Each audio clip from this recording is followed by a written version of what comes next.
오늘은 요한계시록 특강 18번째 시간입니다. 계시록 9장 12절에서 계시록 10장 4절까지 말씀드리도록 하겠습니다.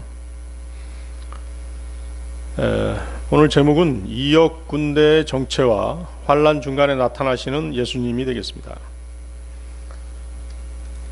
여러분들이 알아야 될 것은 구약 성도들, 신약 성도들, 또 환난 성도들의 휴거 시점이 다르다는 사실입니다.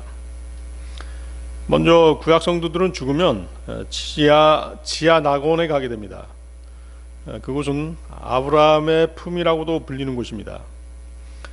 그러다가 예수 그리스도께서 부활 승천하실 때 그들을 데리고 올라가셨습니다. 에베소 4장 8절 말씀이죠.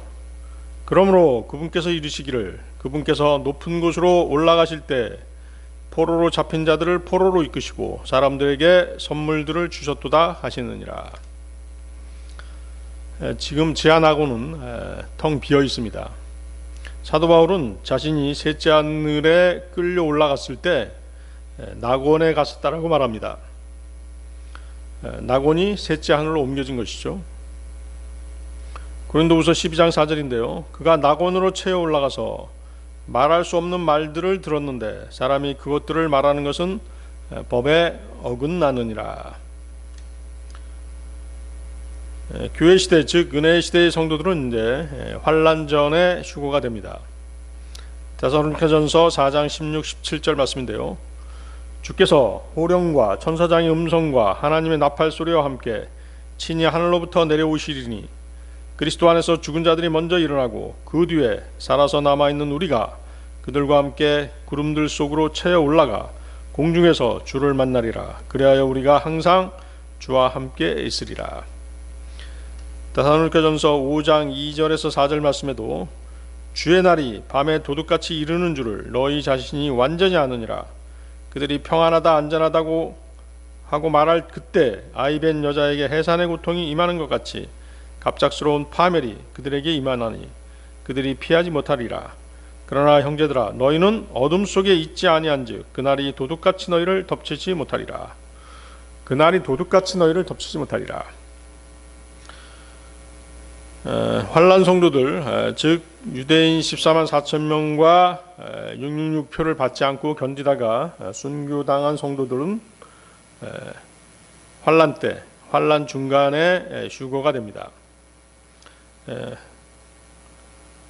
우리는 환난 성도들이 휴거돼서 어린 양 예수 그리스도와 함께 셋째 하늘에 있는 것을 우리가 성경에서 우리가 볼 수 있습니다. 계시록 7장 9절이죠. 이 일들 뒤에 내가 보니 보라 아무도 능히 셀 수 없는 큰 무리 곧 모든 민족과 족속과 백성과 언어에서 나온 큰 무리가 흰 예복을 입고 손에 종려나무 가지를 들고 왕자 앞과 어린 양 앞에 서서. 계시록 14장 1절에도 또 내가 바라보니 보라 어린 양께서 시온산 위에 서 계시고 그분과 함께 14만 4천이 서 있는데 그들의 이마 안에는 그분의 아버지의 이름이 기록되어 있더라. 지난 시간에는 5번째 나팔 재앙에 대해 공부했습니다.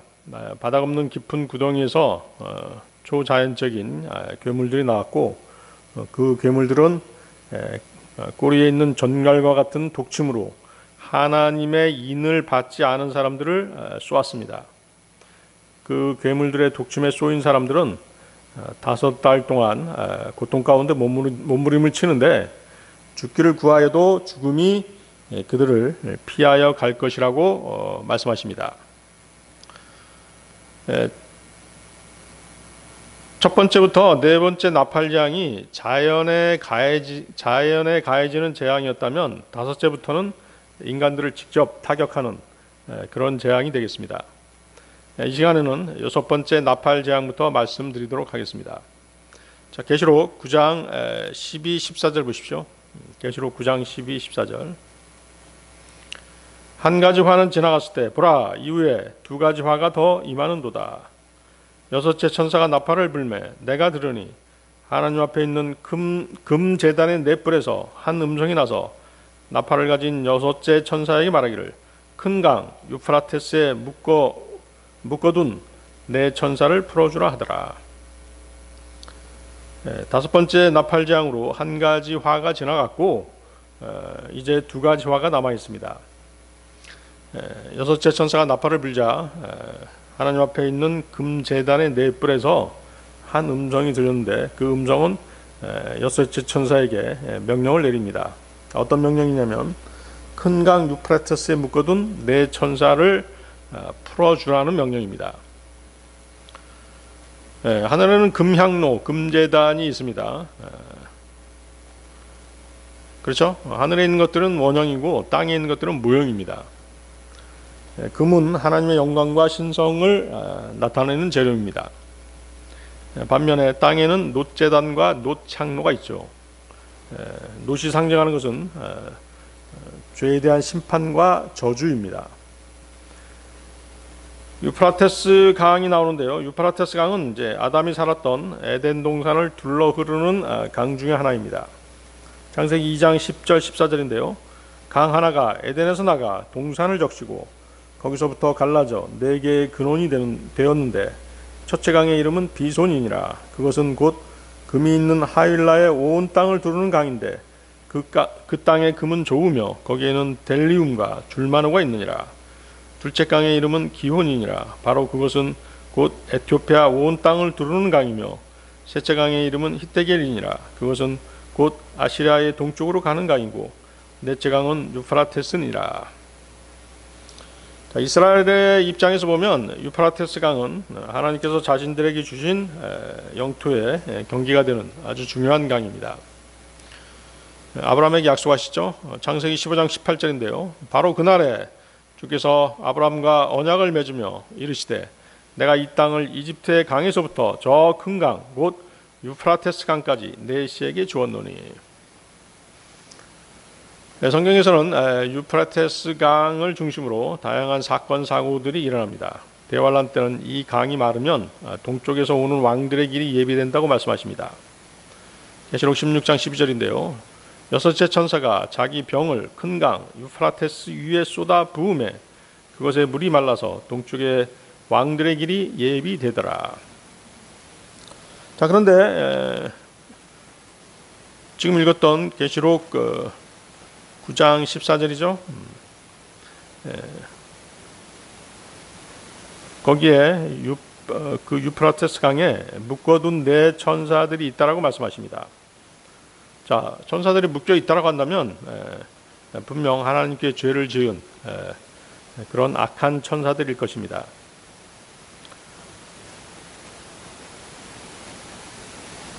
노아 홍수 때 이 땅에 내려와서 사람의 딸들과 결합해서 거인들과 여러 고대 용사들을 낳은 그런 타락한 천사들이 있었죠.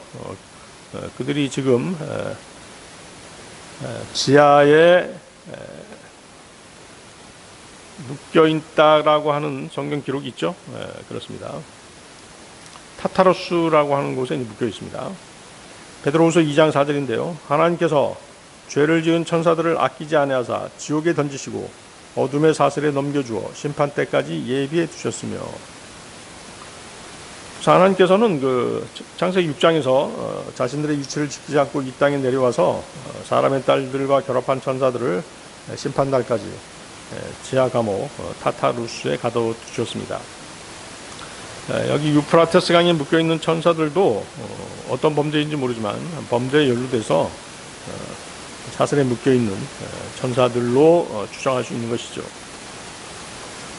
유다서 1장 6절인데요. 또 자기들의 처음 신분을 지키지 아니하고 자기들의 처소를 떠난 천사들을 큰 날의 심판 때까지 영존하는 사슬로 묶어 어둠 밑에 예비해 두셨는데. 그렇죠? 그런데 이제 계시록 9장 15절을 보십시오. 계시록 9장 15절에는 네 천사를 풀어준 이유가 나오고 있죠.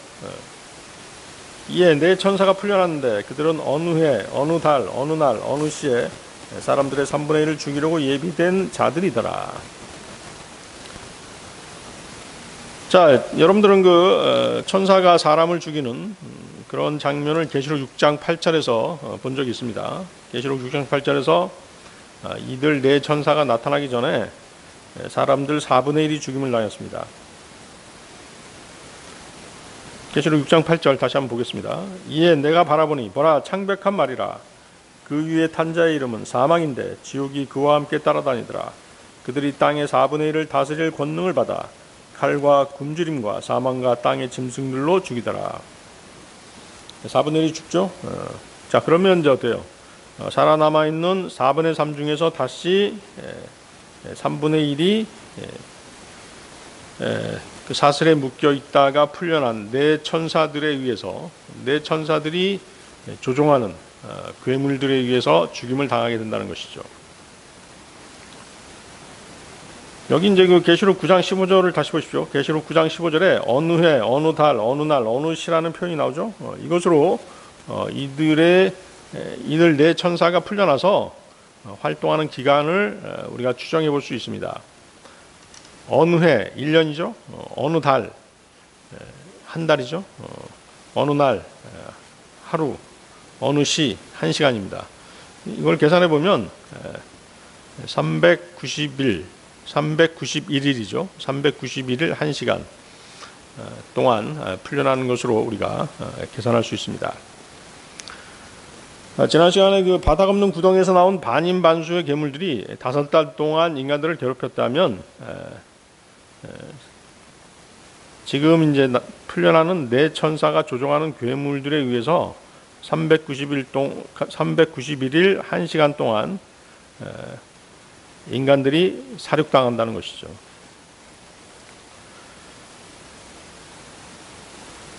그 바닥 없는 구덩이에서 나온 그 괴물들에 의해서 5달 동안 그 괴롭힘을 당했는데 죽기를 구했어도 죽을 수가 없다고 말씀드렸죠.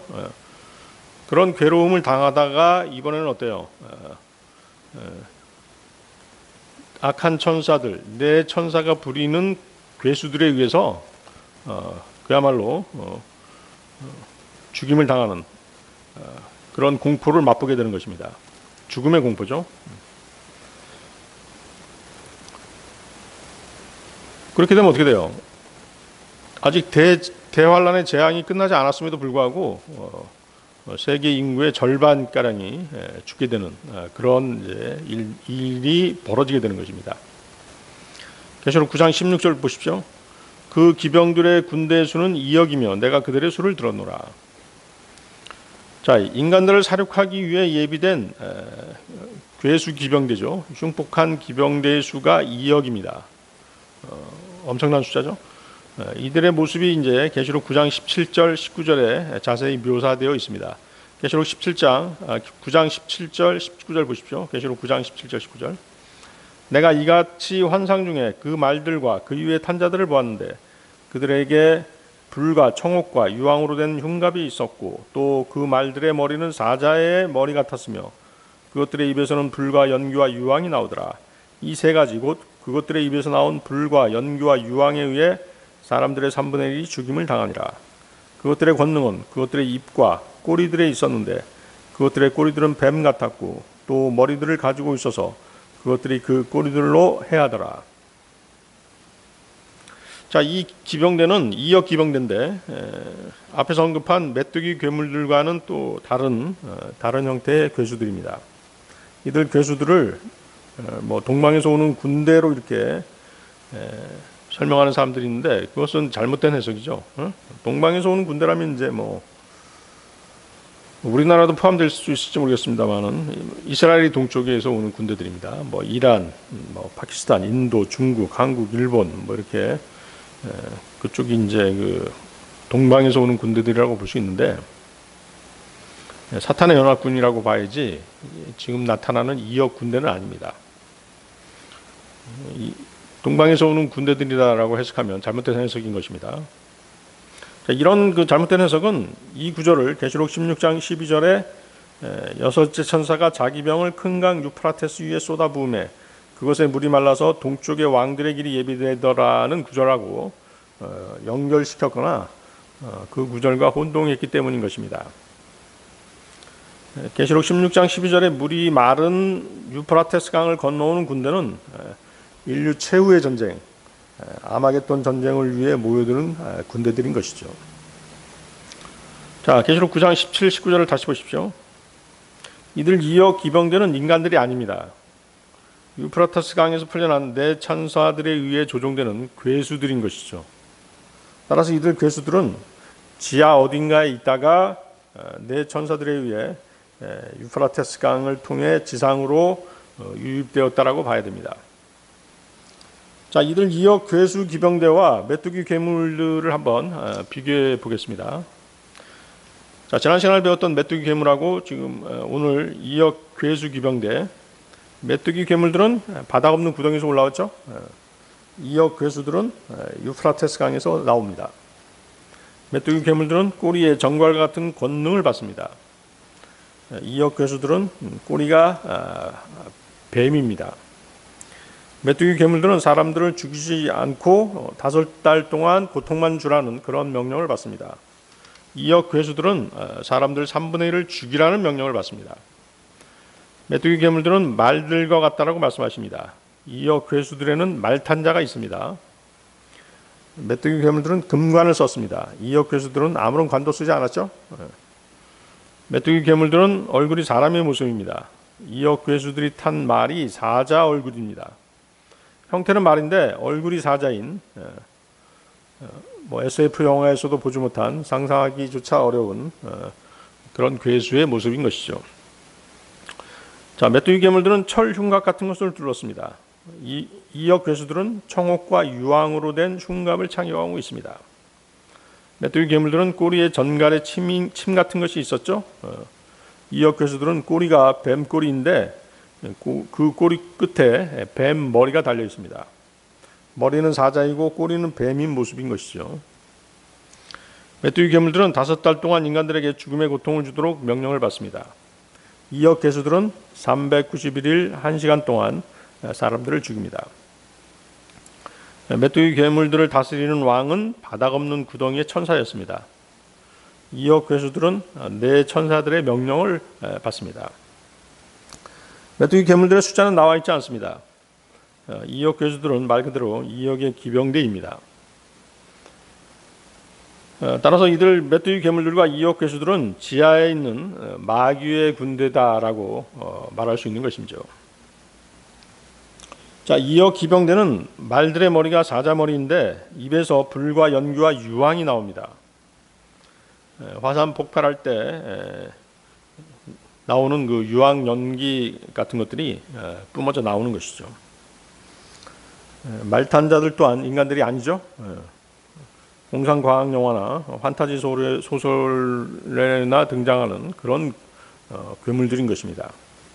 이들 2억 괴수들이 내뿜는 불과 연기와 유황으로 사람들 3분의 1이 죽임을 당하는 것이죠. 계시록 9장 19절을 다시 보십시오.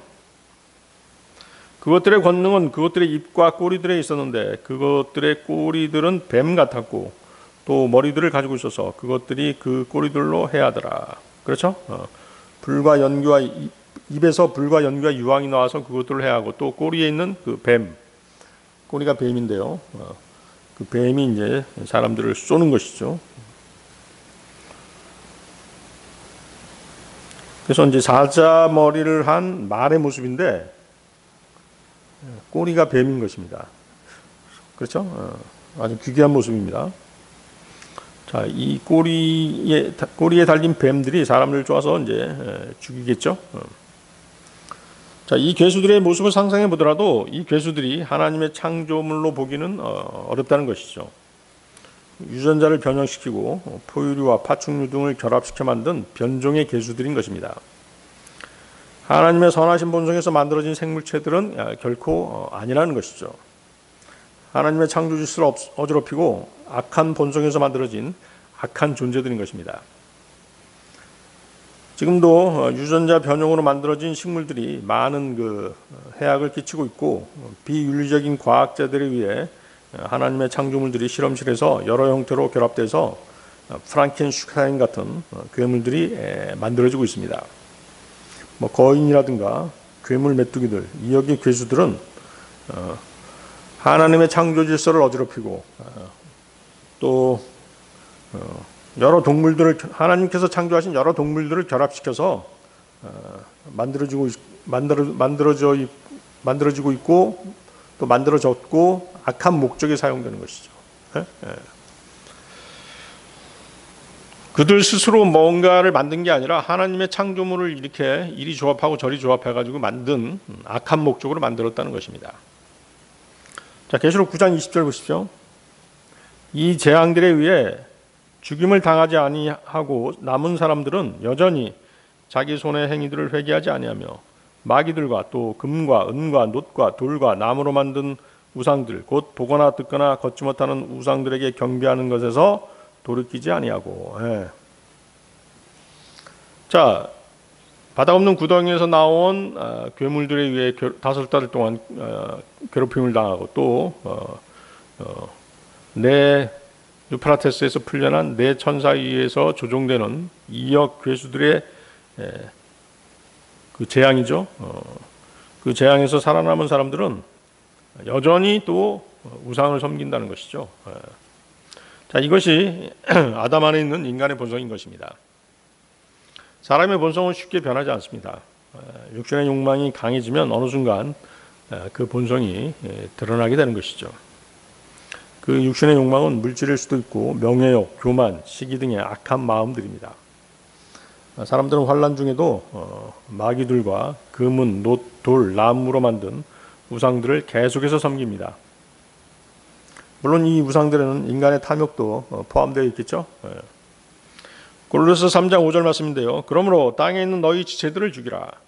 그것들은 음행과 부정함과 무절제한 애정과 악한 욕정과 탐욕이니 탐욕은 우상 숭배니라.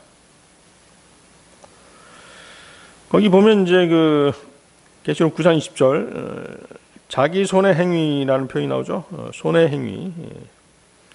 인간들의 악한 손의 행위는 죽이고 훔치고 빼앗고 우상을 만드는 것이겠죠. 시편 115편 4절 그들의 우상들은 은과 금이요 사람들이 손으로 만든 것이라. 미가서 7장 3절 또 그들이 두 손으로 열심히 악을 행하나니 통치자와 재판관은 대가를 요구하며 큰 자는 자기의 악한 욕심을 말하며 이처럼 그들이 그것을 쌓아서 감추느니라. 창조주께서 수많은 사람들을 징계하시고 또 때리고 또 심지어 죽이기까지 하시고 불구자로 만든다고 해도 인간의 악한 본성은 쉽게 온전해지지 않는 것입니다. 인간의 심성은 우리가 생각하는 것보다 더 완악한 것이죠. 남아있는 인구의 4분의 3 중에서 또 3분의 1이 줄어들지라도 옆에 있는 친척, 지인들, 친구들, 부모 형제가 죽어나가더라도 그들은 악행을 계속 저지르면서 그 재앙들을 우연한 사고나 기상이변, 재수없는 일 또는 불운이었다라고 치부하고 회개하지 않는 것입니다. 하나님의 인자하심이 그들을 회개케 하려고 인도하시는 것을 인정하지 않는 것이죠. 하나님께서 이 모든 재앙을 주관하신다는 사실을 아주 무시하는 것입니다. 그나마 거듭난 그리스도인들만이 주님 앞에 무릎을 꿇고 자백하고 회개하는 것입니다. 자, 계시록 9장 21절로 가겠습니다. 계시록 9장 21절 또한 자기들의 행한 살인과 마법과 음행과 도둑질도 회개하지 아니하더라. 그렇죠? 회개하지 않는 것이죠. 이런 끔찍한 재앙을 당하면서도 회개하지 않는 것입니다. 거기 보면 이제 그 마법이라는 단어가 나오죠. sorcery. 자, 마법이라는 단어는 그 헬라어의 그 약학, 파마시에서 이제 유래한 단어인데요. 그러니까 이제 마법은 뭘 사용한다는 것이에요? 약들을 사용한다는 것이죠. 화학약품인데요. 그 약들은 이제 질병을 치료하는 그 약이 아니라는 것이죠. 마법이기 때문에 질병을 치료하는 약이 아니라 뭐겠어요? 마약 같은 종류겠죠. 지금도 이제 그 마약이 사회 국가적으로 많은 문제를 야기하고 있습니다만 말세의 대표적인 현상 중 하나가 사람들이 계속해서 마약을 하는 것입니다. 대환란 때는 이제 악이 폭발하는 그런 시기이기 때문에 악한 영들이 언제든지 사람들에게 관여할 수 있습니다. 뭐 지금도 이제 악한 영들이 구원받지 못한 사람들에게 관여하고 또 구원받은 사람들까지도 괴롭히고 있습니다만은 대환란 때는 이제 마약을 구입하는 것이 감기약처럼 그렇게 아주 쉬운 일이 될 것입니다. 그 마약으로 자신의 몸을 마취시키고 또 더 깊은 쾌락, 그렇죠? 그런 것들을 찾게 되는 것이죠. 그런 일들이 이제 일상화될 거라는 것이죠. 뭐 우리나라만 보더라도 어때요? 마약 청정 국가였는데 지금은 그렇지 않죠. 인간들이 악하기 때문에 계속 그런 그 마약 종류, 환각제 같은 것을 계속 유입하는 것입니다. 수요가 있으니까 공급이 있는 것이죠. 살인, 음행, 도둑질 등 세상은 소돔과 고모라 그 이상으로 혼란스럽고 악하게 타락할 것입니다. 거기에 더해서 마약도 그 중에 하나가 될 것이라는 것이죠. 인간의 악한 본성은 지옥의 불길 속에서도 회개하지 않는 것입니다. 오히려 하나님을 저주하는 것이죠. 계시록 16장 8절 11절인데요. 계시록 16장 8절에 11절. 넷째 천사가 자기 병을 해 위에 쏟아 부음에 해가 사람들을 불로 태울 권능을 받아서 사람들을 큰 열기로 태우니 그들이 이 재앙들을 다스리는 권능을 소유하신 하나님의 이름을 모독하며 또 회개하지 아니하여 그분께 영광을 돌리지 아니하더라.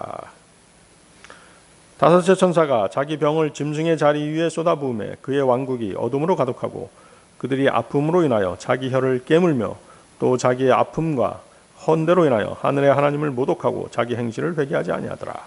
그렇죠? 이것이 바로 인간의 본성인 것이죠. 자, 이런 재앙들이 닥치면 무릎 꿇고 바로 이제 하나님께 엎드려야 되는데도 불구하고 오히려 하나님을 모독하는 것입니다. 하나님의 이름을 모독하고 저주하는 것이죠. 자, 계시록 7장이 삽입장이었는데 이제 10장도 또 하나의 삽입장입니다. 이 삽입장들은 뭐 아무런 시간적인 요소가 부과되지 않은 채 새로운 내용들이 추가되는 그런 특징이 있습니다. 자, 계시록 10장으로 가겠습니다. 계시록 10장 1절. 또 내가 보니 힘센 천사가 구름으로 옷 입고 하늘로부터 내려오는데 그의 머리에는 무지개가 있고 그의 얼굴은 해 같으며 그의 발은 불기둥 같더라. 자, 구름은 보통 예수 그리스도의 출현과 관련해서 나타납니다. 계시록 1장 7절이죠. 보라, 그분께서 구름들과 함께 오시느니라. 모든 눈이 그분을 보겠고 그분을 찌른 자들도 볼 것이요 땅의 모든 족속들이 그분으로 인하여 통곡하리니 참으로 그러하리로다. 아멘. 사도행전 1장 9절. 이것들을 말씀하신 뒤에 그분께서 그들이 보는 동안 들려 올라가시니 구름이 그분을 받아들여 그들이 보지 못하게 하더라. 그렇죠? 그분의 출현, 그분이 나타나실 때는 구름들이 함께 한다는 것이죠. 자, 그렇다면 이 힘센 천사는 보통 천사가 아니라 주의 천사이죠. 주의 천사. 성경에서 주의 천사는 천사의 모습으로 나타나시는 주 예수 그리스도십니다. 힘센 천사가 주 예수 그리스도를 증명하는 다른 구절이 있는데요. 계시록 11장 3절입니다. 내가 나의 두 증인에게 권능을 주리니 그들이 굵은 베옷을 입고 1260일 동안 대언하리라. 자, 힘센 천사가 두 증인에게 권능을 주죠. 두 증인은 이제 부활한 엘리야와 모세입니다. 이들에게 권능을 주실 수 있으신 분은 주님밖에 없겠죠.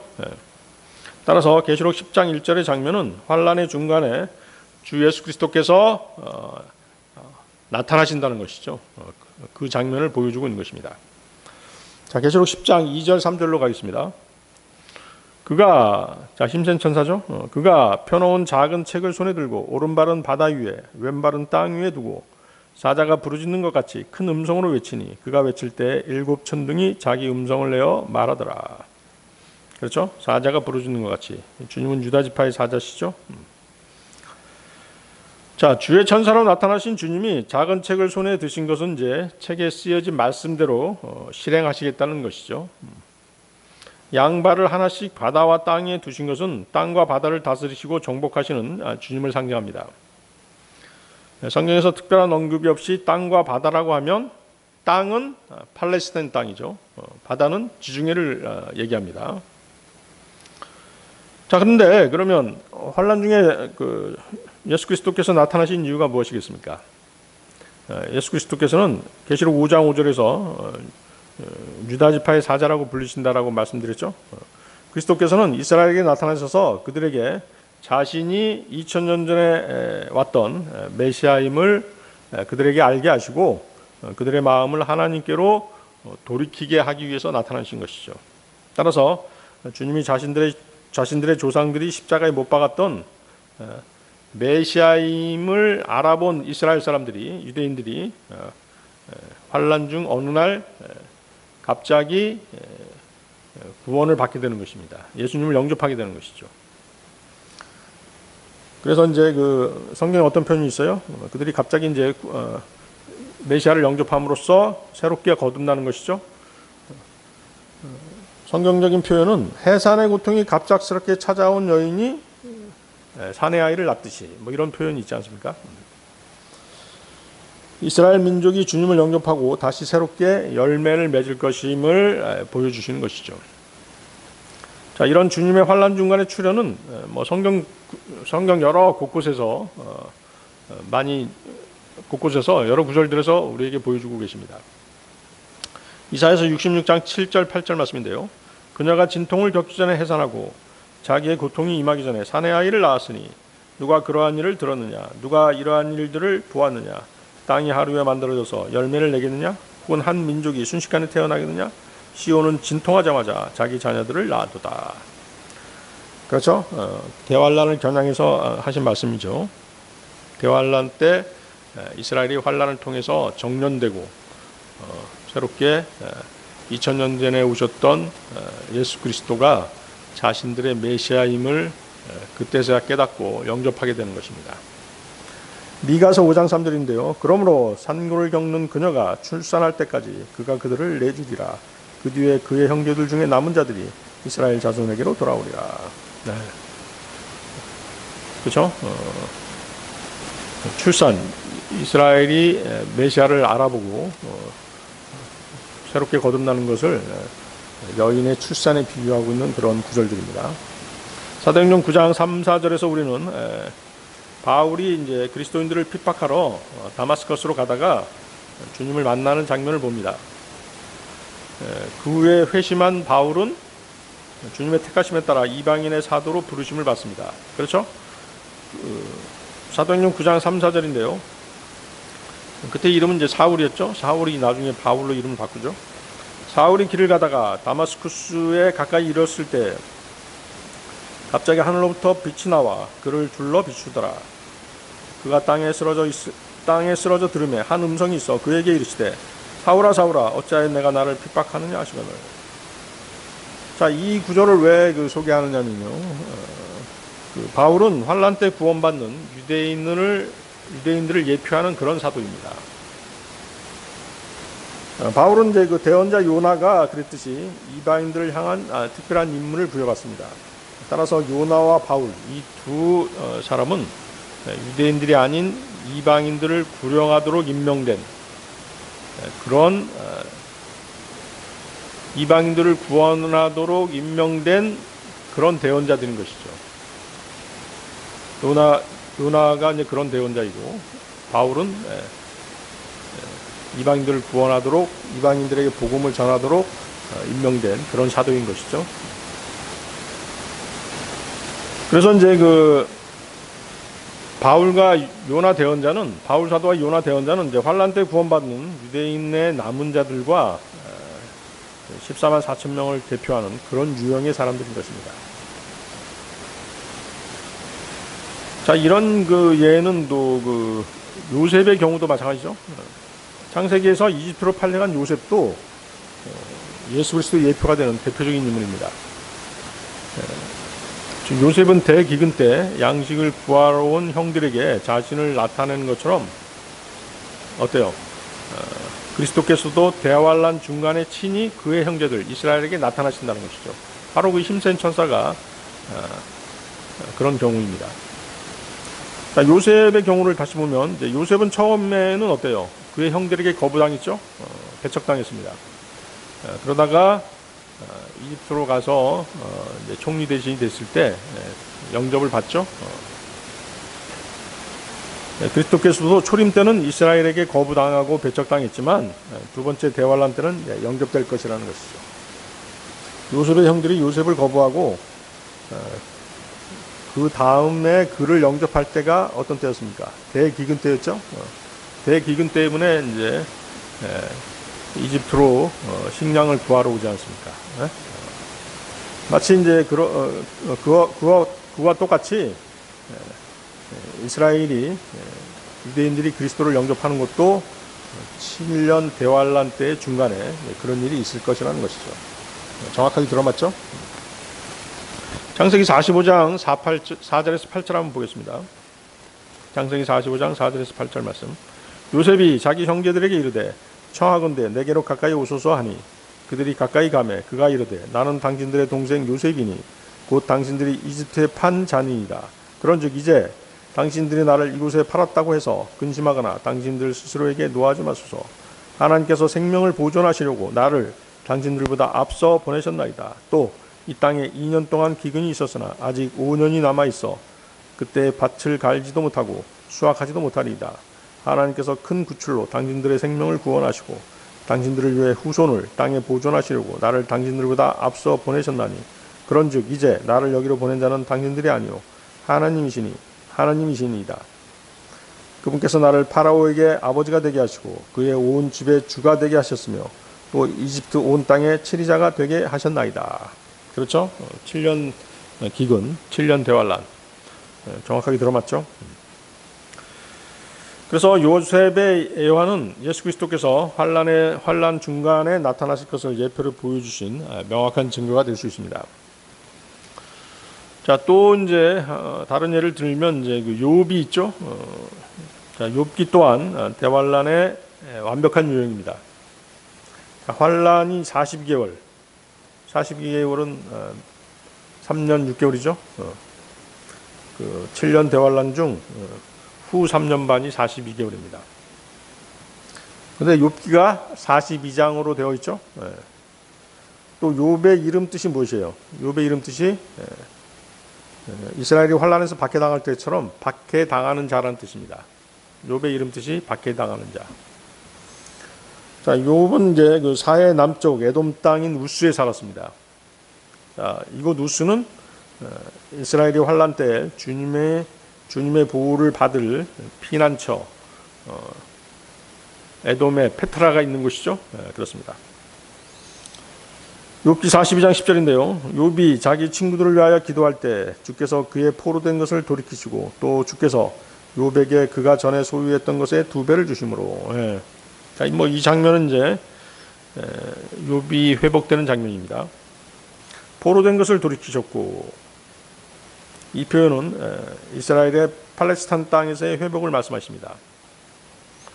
욥은 이스라엘이 사탄에게 박해당하는 것처럼 사탄에게 박해를 당합니다. 그렇죠? 42장으로 된 욥기에서 하나님께서는 욥기 38장에서 욥에게 나타나시는데 이것 또한 뭐예요? 환란이 끝나기 전에 4개월 전입니다. 그래서 환란 중간에 분명히 주 예수 그리스도께서 나타나신다는 것이죠. 그래서 주 예수 그리스도께서 이스라엘에게 환란 중간에 나타나시고 이스라엘은 그 주님을 보고 다시 이제 마음을 돌이키고 회심하게 되는 것이죠. 마치 뭐예요? 바울이 주님을 보고 회심한 것과 똑같이 주님을 보고 회심한다는 것이죠. 자, 예수님께서 환란 중간에 나타나실 때는 이제 해보다 더 찬란한 빛으로 오실 것입니다. 우리는 이 사건이 일어날 정확한 날짜와 시간은 알지 못합니다. 그 날짜는 이제 환란이 오기까지 봉인되어 있기 때문인 것이죠. 자, 마지막으로 계시록 10장 4절 보시겠습니다.